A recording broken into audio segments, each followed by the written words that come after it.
A wild week 4 of the NFL season is officially over. We can now look ahead towards week 5 of the 2025 season or 2024 season. And we're going to do a mock draft based on the current order as things stand today. If the season were to end today, this is how the board would fall. Some really interesting teams up at the top that we weren't expecting to see here. But we're starting to kind of get a better idea on who's good and who is not. And I'm pretty excited about this one. We're going to have some really fun ideas that we're going to get to talk about today. Potentially a new QB1 to talk about. And I'm really excited for this one. So if you guys wouldn't mind, consider hitting that like and subscribe button. Also, if you guys want full access to my draft guide where I've got over 450 player evaluations, scouting reports, all their measurables that we have up to date. Be sure to go check that out on my Patreon, which I will leave linked in the description below. And sign up for Underdog Fantasy using my code JWAX to get double your initial deposit. But let's go ahead and start with the Jacksonville Jaguars. So I think this might be the third straight week at number 1. And it's not really changing for me. It's Travis Hunter. This team is, in my opinion, so desperate to find a number 1 corner. I think that's their big question mark right now. I just don't think they really have that piece in the secondary. And that interception Travis Hunter had against UCF the other day was absolutely phenomenal. But the beautiful thing about Travis Hunter is he's not a corner. He is an athlete. He is going to be your best wide receiver immediately. And I know Brian Thomas Jr. has been great. I mean, Travis Hunter, his ability to just create separation, win down the field. He's an incredible talent there. And then you add in the defensive ability.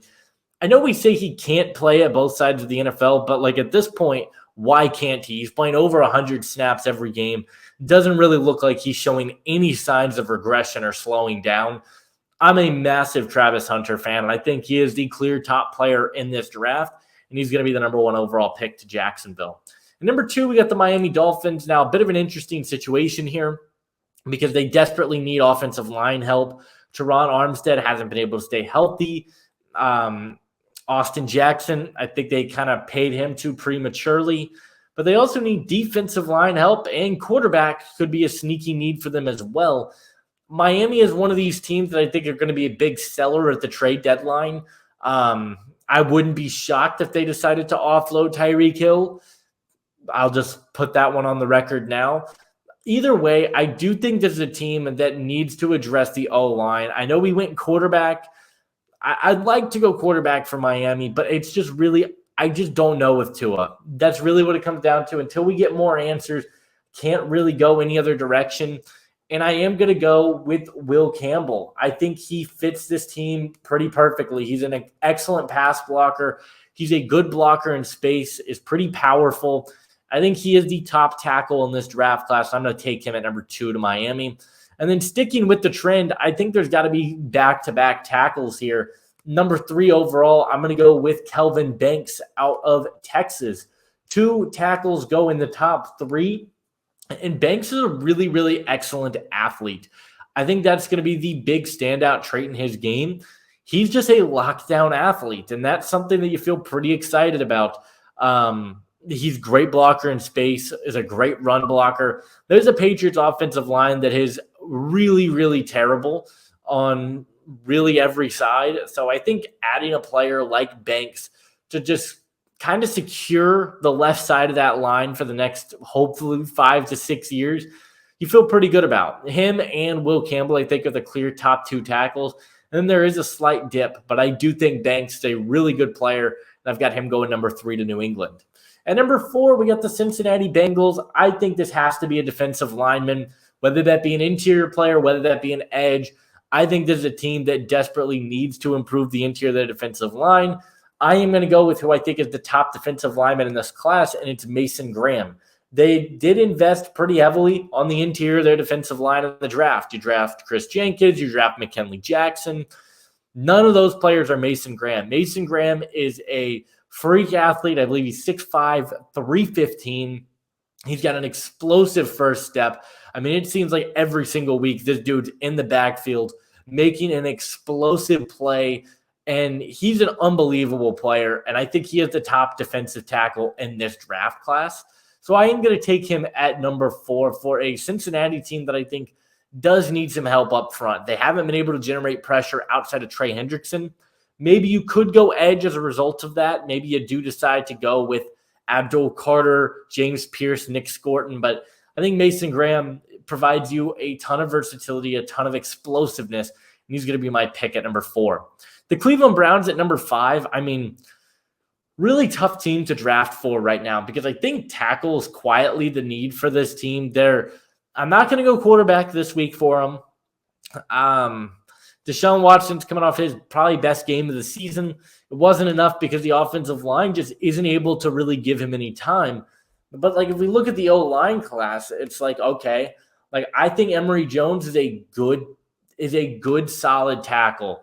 He is not a top 5 pick in the class. Same thing with Ariante Ursary, a player that is jumping up my board quite a bit because he's getting a lot better in pass pro, which is what we wanted to see. But I don't think he's a top 5 pick. So where do you go if you're a Cleveland team? Do you go quarterback? I think it's definitely possible. Do you go interior defensive line?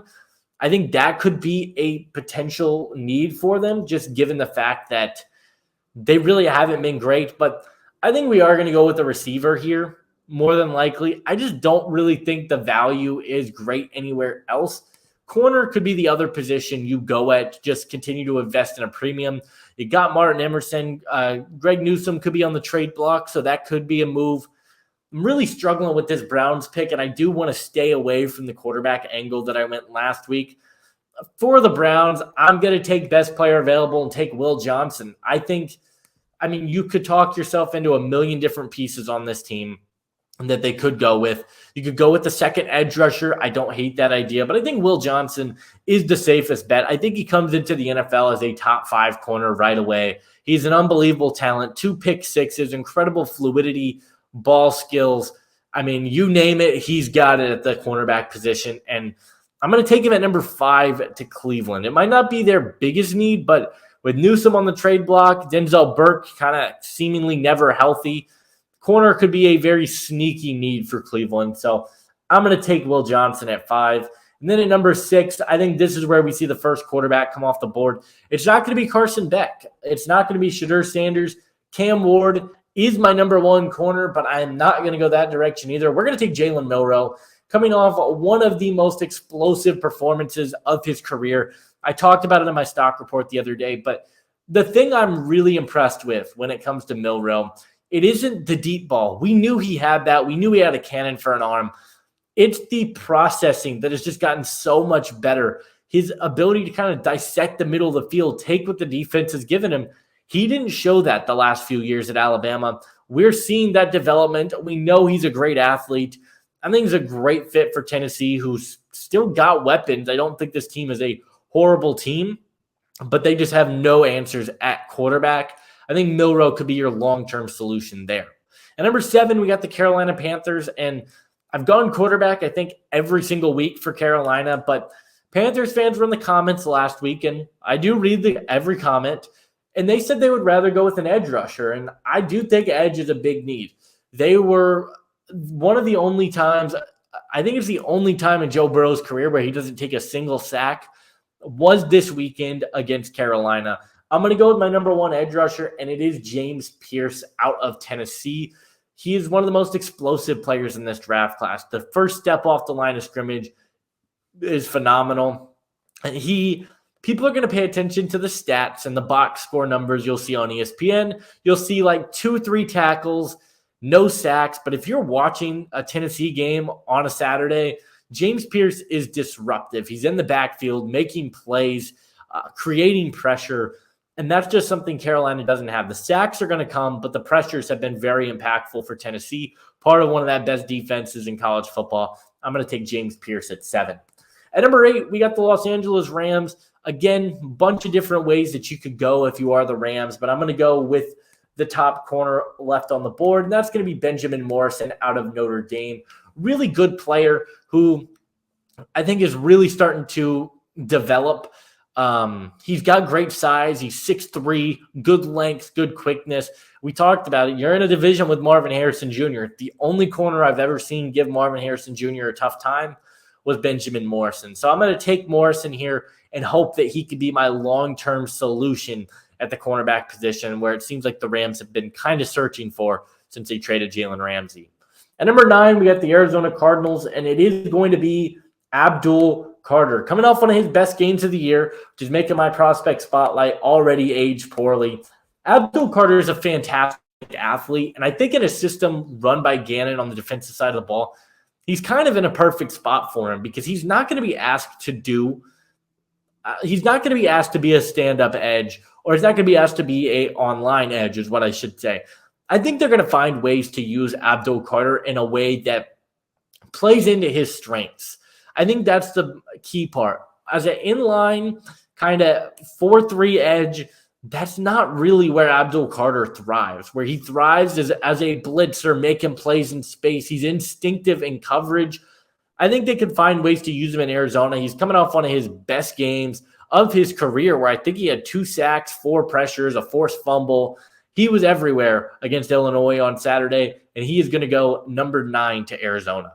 At number 10, we got the New York Giants. It's got to be a quarterback, and it is going to be Cam Ward, who I talked about. He is my number 1 quarterback in this class. He just seems to have command of the football that I don't think we've seen from him up to this point in his career. And it was my biggest issue with him coming into the year. Seemed like he was all over the place with the football. His accuracy was very inconsistent. He tried to force the ball, and he still does try to force the ball. The turnovers are a bit high, but he seems much more in command, much more comfortable in structure of this offense. I'm really impressed with what we've seen from Cam Ward. He is a top 3 Heisman favorite for me at the moment. And I think he's a really, really good player. I think he's going to be the second quarterback off the board, going 10 to the Giants. At number 11, we got my Indianapolis Colts. I think there's a bunch of different ways that you could go with this team as well. I am going to take Malachi Starks out of Georgia, one of my favorite players overall in this draft class. Can play in the slot, can play in the box. He can be that single high safety, really athletic, fluid athlete who's got incredible ball skills to pair along with just really good size. There's not a lot of weaknesses in his game, and I think safety is kind of their biggest need still. Nick Cross has been great. He could be that strong safety role where I think Malachi Starks probably is better in that free safety role. So I think you got a really good safety duo there. Julian Blackmon, good player. I believe he's on the final year of his contract, though, so they could be in the market for another DB. They haven't drafted DB very high, but I do think this is the year. I'm going to take Malachi Starks at 11. At number 12, we get the Los Angeles Chargers. Bunch of different ways you can go here. I'm going to go with an interior defensive lineman, and I think Deion Walker is coming off one of his best games of the year. People were starting to question if he was a first-round talent. Never really understood that. I think he has been a clear first-round pick for me since the beginning. I mean, 6'5", 350 pounds, playing 3 tech, an incredible athlete, really good pass rush upside. And you do worry about, can he take on double teams? Can he defend the run at an elite rate like some of these other defensive tackles? I think it's going to come with time. I do think he definitely shows the upside to do it. We haven't seen it yet, but I think a Chargers team that on the interior has kind of been searching for answers for a little bit. I think Deion Walker makes a lot of sense to be the pick there, and I'm going to take him at number 12. At number 13, we got the New Orleans Saints. I mean, edge rusher could be the way you go. Nick Scorton, you got Chase Young on a 1-year deal. Cam Jordan's getting up there. I don't hate that, but I kind of like the way the receiver talent has fallen down the board. And I am going to go with the number 1 receiver on most people's boards. I'm going to take Tetairoa McMillan. I think he's a perfect complement to Chris Olave. That might be one of the best 1-2 punches in all of the NFL right away. You got Rashid Shaheed. A.T. Perry kind of hasn't been as productive as you would have hoped coming into the year for him. So you'd like to see that, but the offense is playing good. They've got playmakers. I think getting a receiver in Tetairoa McMillan, who's 6'5", incredible size and physicality at the catch point, that just not a lot of teams in the NFL have a guy that can do what McMillan can do. I think the Saints are in a really good position to do that. I'm going to take him at 13. At number 14, I mean, you're between Luther Burden and Ashton Genty. Do you want to go with the elite running back who is probably a top 5 player in this draft class? Or do you want to go with the receiver that's Not been super productive up to this point, but is a perfect complement to what you have. And based on the way they're running the football, I am taking Ashton Jeanty here. I think this is a Cowboys team they're just terrible at running the ball. I just don't trust them to make any plays in the run game whatsoever. Ashton Jeanty, week after week, is just making some of the most incredible runs you'll ever see. I mean, you could argue he's a better prospect than Bijan was. Bijan went number 8. Jeanty is a first-round lock for me at this point. I know running back is not highly valued, but if you look around the league, teams are running the football a lot more, and it is becoming more and more the old school style is kind of coming back. I think we're going to see more running backs go higher this year than we have in years prior. I think Ashton Jeanty's perfect. I'm going to take him at number 14. At number 15, the Chicago Bears. Couple of ways you could go here, but I am going to go offensive line here. It's going to be Emory Jones. I think this is fallen perfectly for the Bears. Play him at right tackle. You can move him at guard. I've talked about this for a few weeks now, but I think Emory Jones's best position is probably going to be guard at the next level. He's been good. He's been a great player early on for LSU, but I just think with his athleticism, not the biggest frame in the world either. I think he's around 305. I think he does convert pretty well to guard. Doesn't really matter because the Bears just need anybody on their offensive line, plug-and-play type players. And I think Emory Jones is going to be that guy. I've got him going 15 to Chicago. At number 16, we got the Green Bay Packers. And when Jair Alexander goes down, they really don't have any cornerback depth that you can really bet on. I like Denzel Burke quite a bit. I mean, this is a really fun corner class. Jahdae Barron playing himself in a first-round consideration. Same thing with Damani Jackson, big Davison Igbinosun guy. We're seeing good play from Jason Marshall. I'm ultimately going to go with Tacario Davis, a guy that I think has a lot of similarities to Tariq Woolen. Tacario Davis coming off his best game of the season. I believe he had 4 pass deflections against Utah, was kind of everywhere. He started off slow to the season, so slow that I kind of moved him out of my first round. But he's definitely starting to get comfortable in his role there at Arizona. And I think he is going to be a first-round pick still. So I got him going 16, being a really good number 2 corner opposite of Jair Alexander. I think it's a really good situation for him, and I love that fit for Green Bay. At number 17, we got the San Francisco 49ers. I think it's got to be a defensive lineman. I really like the versatility that you're going to get from a guy like Nick Scorton. I know a lot of people like Mykel Williams a little bit better. I get it. The athleticism is really hard to deny, but I think Nick Scorton, another guy just coming off a really explosive week for Texas A&M. 280 pounds. He's got a good first step. I think he can play as a stand-up edge in a 3-4, but he can also play as that 4-3 true defensive end. He's a really versatile player, and this is a Niners team that I think really hasn't been able to find that number 2 edge since they drafted Nick Bosa. I think Scorton comes in right away and can be the answer to your solutions, and I love this fit for the Niners.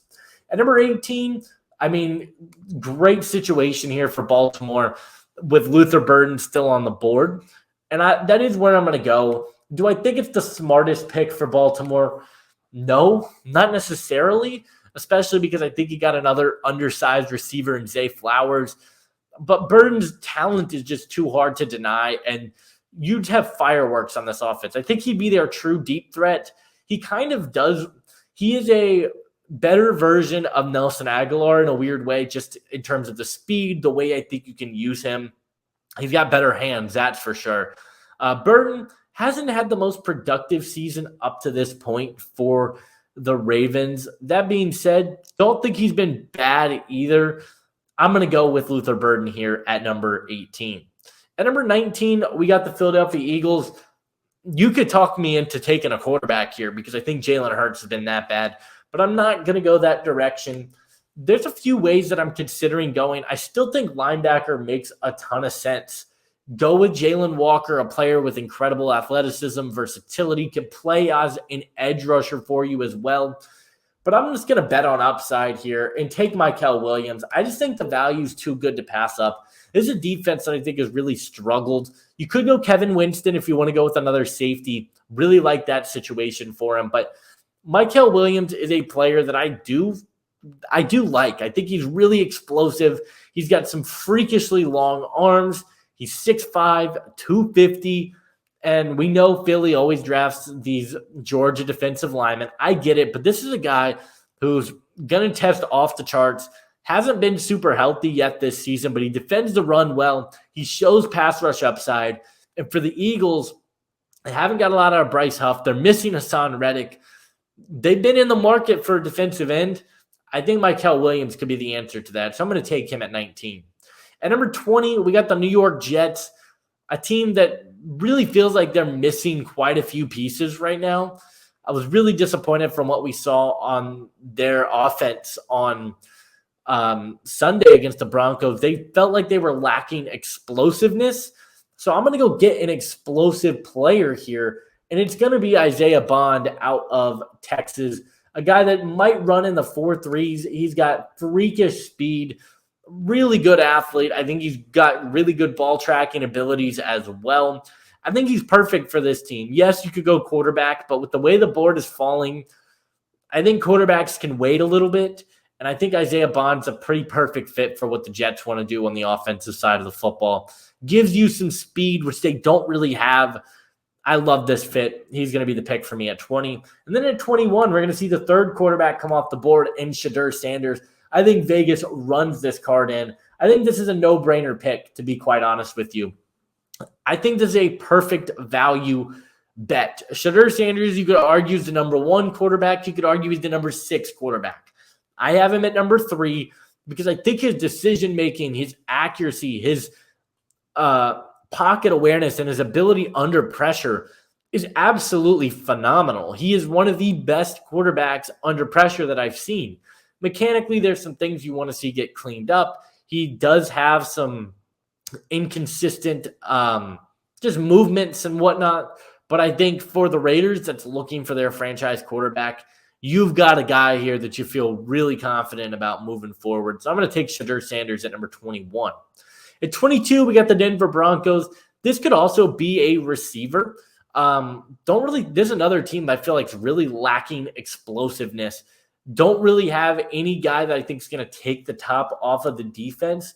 So it's like you look at this receiving class, and Trey Harris, I think, gives you that upside. Alec Iomanner, I don't think is quite that type of player. Juice Wells, potentially. Ty Felton, Pat Bryant, Caden Prather, they're all really solid. But I just don't think that guy is on the board for them that makes sense here, and that's perfectly okay. Tough decision here for Denver, team that's playing really well defensively. I mean, if you wanted to go with another edge rusher, Princely Uman-Mielen is a guy that is a first-round lock for me at this point. I think he's playing fantastic. Corner, I think you could wait on. Safety, I think you could wait on. I think interior defensive line could be the spot where Denver goes. You got Zach Allen.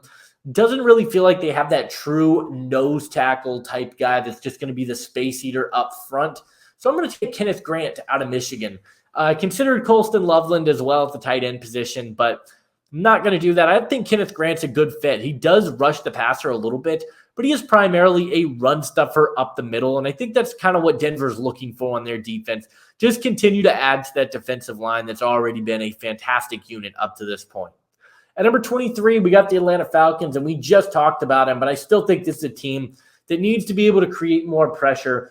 I'm going to take Princely Uman-Mielen. Just an absolutely awesome game against Kentucky. His bend is absolutely phenomenal. He's got a really good first step.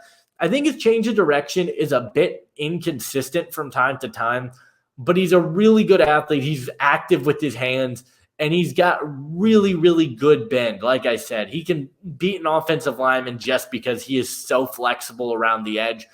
Big fan of Uman-Mielen, and pairing him with Matthew Judon, I think will be a really, really good situation for him. I'm going to take him at number 23. At number 24 for the Detroit Lions, some interesting spots that you could go here. I still think that this team could go edge. I just don't know if there's an edge rusher that I'm in love with here. I mean, I do like Ashton Gelati. I just don't think the value is quite there. Safety, you could go as well. I like receiver, though. Maybe as a third option for this team, you could go with a receiver. And I do like Trey Harris from Ole Miss. I think he's playing really good football.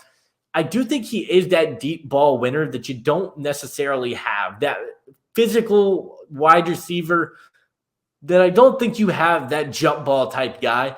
And I think Trey Harris can be that for the Lions. So I'm going to take him at number 24, and he's going to be my number 3 receiver, who I do think is similar to kind of a Tim Patrick, but I think he gives you a little bit more explosiveness.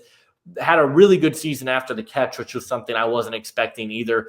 Really like what we're seeing from him. I'm going to have him go at 24. At number 25, we got the Washington Commanders. It's got to be a corner for me. I'm going to take Denzel Burke out of Ohio State. Physical, great press corner, really flexible, good speed down the field. A lot to really like about a guy like Denzel Burke that's playing pretty good football at this point. I think he's had a good season. So we're going to take Denzel Burke to be the number 1 corner, that true number, the guy that's going to guard CeeDee Lamb. And I think it's a great situation for him in Washington. We'll take him at 25. At 26, we got the Buffalo Bills. I'm going to go linebacker here. I think Jalen Walker is the type of player that this team's looking for. Maybe you could go Danny Stutzman. I'm going back and forth between those two because I think Jalen Walker gives you a little bit off the edge almost in terms of a pass rusher. You can use him a little bit more as a blitzer. But if you want a run stopper, a guy that is going to really defend the middle of the field, I kind of think Danny Stutzman's the guy I want to go with. Barrett Carter as well. I'm going to take Danny Stutzman. I think when Nat Milano goes out, Terrell Bernard goes out, they're really lacking in terms of linebacker depth. They really struggled against Baltimore because they were undersized and they couldn't really crash the gaps. And I think Danny Stutzman gives them a little bit more versatility to do that. So we're going to take him here at number 26. And then at number 27, a pick that's probably going to stay the same for most of this draft season. It's going to be Ariante Ursary to the Seattle Seahawks. You need offensive line help there in Seattle. Geno Smith doesn't have a lot of time to make plays happen. And I think Ursary is playing really well, particularly in pass protection this year. That was my biggest concern with him, but he's really answered the call, and he's playing really good football right now. At number 28, the Pittsburgh Steelers. I think another team that could go with a wide receiver. I do really like Emeka Egbuka's fit for this team.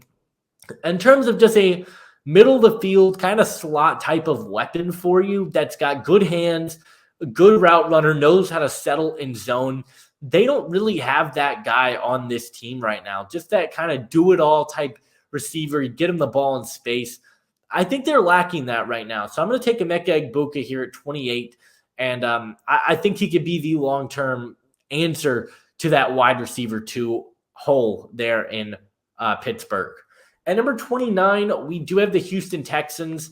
I am going to go with Jalen Walker here. I think this is the perfect spot for him. We know how DeMeco Ryans wants to use his linebackers in a bunch of different ways. They really haven't gotten much from their linebacking core this year, but getting an athletic freak there and Jalen Walker, who's got really good upside to be one of these top linebackers. We've talked about his blitzing upside. I think that's a really good spot for him. I'm going to take him at 29. At number 30, the Tampa Bay Buccaneers. Tough spot yet again for this team.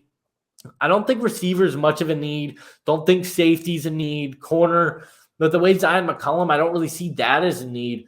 I think this could be the edge spot that you could go. I am going to go with Ashton Gelati here. A really good player. He's having a good season at Louisville that I think is kind of flying under the radar. He is the perfect 3-4 defensive end in terms of just playing on the line. He's very reminiscent of Leonard Williams in Seattle. Very similar play styles there. And a Tampa team that doesn't really have that player. You got good outside backers right now. And a guy like Yaya Diaby. You drafted Chris Braswell, who I don't think seen the field a ton. But Gelati is that guy who's going to play next to Vita Vea, create pressure, push the pocket, and I think that's a really good situation for him. So I'm going to have him go at number 30. At 31, the Minnesota Vikings, I'm going to go interior defensive line here. Tyleik Williams is the player that I do really like, but I am going to go with Garrett Harmon out of Oregon, a player that my good friend Broshmo put me on to, and a really interesting player, active with his hands, which has been the big development for him. At Michigan State, Didn't really have that, but he comes to Oregon. He's really showing the pass rush upside that he does provide, but he's also a really good run defender. Now, he does have missed tackles. I think he's got a 30% missed tackle rate or something like that, which that's going to be the big glaring concern with him. But Derek Harmon playing himself into a borderline first-round pick.